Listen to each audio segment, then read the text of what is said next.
Mesdames et Messieurs les représentants des conseillers principaux du cabinet du Bureau de province, Mesdames et Messieurs les représentants des agents du système des Nations Unies présents en province du Nord Kivu, Messieurs les représentants du maire de la ville de Goma,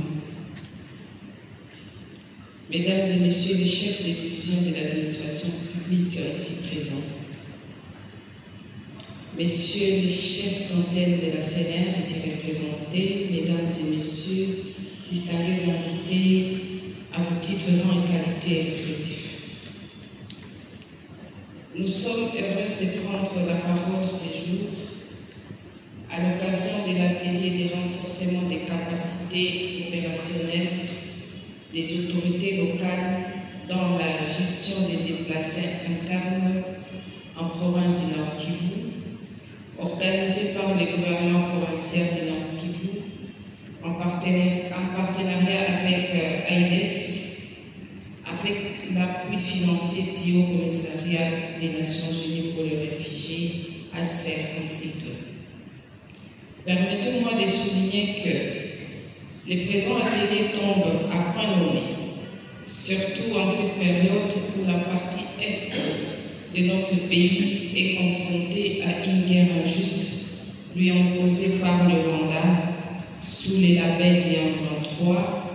guerre qui a occasionné des déplacements massifs des milliers de populations civiles qui vivent dans les camps et dans les familles d'accueil. Cette situation engendre une crise humanitaire jamais vécue et appelle à la mobilisation de tous pour la résoudre de manière durable et définitive. C'est ici pour moi l'occasion de rendre un vibrant hommage au président de la République, chef de l'État et commandant suprême des forces armées de la République démocratique du Congo pour tous les efforts qu'il ne cesse de fournir pour le rétablissement de la paix dans cette partie de la République, condition sine qua non pour le retour des déplacés de guerre dans leur milieu d'origine. Mesdames et Messieurs distingués invités, rétablir une paix durable à l'est de la République démocratique du Congo est une démarche complexe qui nécessite la conjugaison des efforts de tous. Voilà pourquoi je vous invite à soutenir les efforts fournis par le gouvernement de la République pour y parvenir et juguler ainsi cette crise humanitaire. Comme je l'ai souligné si haut, l'une des conséquences de cette guerre, c'est le déplacement massif des paisibles citoyens qui vivent dans les camps de déplacés pour les uns et dans les familles d'accueil pour les autres. Comme vous pouvez l'imaginer, plusieurs problèmes se posent dans la gestion de cette catégorie de la population, surtout ceux qui vivent dans les familles d'accueil et qui échappent souvent à la vigilance des autorités locales. Il était donc important que celles-ci soient suffisamment outillées sur les mécanismes d'administration et de gestion des personnes déplacées internes vivant particulièrement dans les familles d'accueil.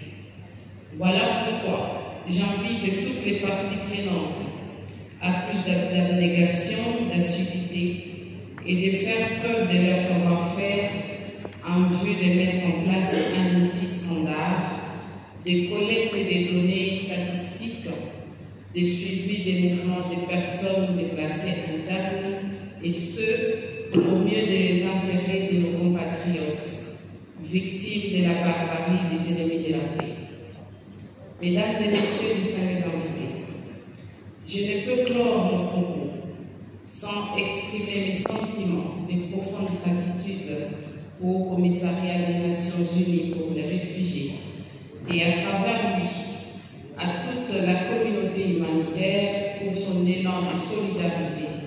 envers le peuple congolais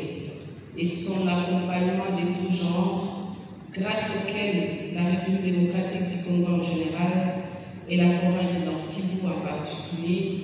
a su répondre à certaines urgences, dont celles liées à la gestion efficace des personnes déplacées de guerre et à leur prise en charge. C'est sur ces mots, au nom du gouverneur de province empêché, le général-major Tchimani Papiter, que je déclare ouvert l'atelier de renforcement des capacités opérationnelles des autorités locales dans la gestion des déplacés internes en province du Nord Kivu. Je vous remercie.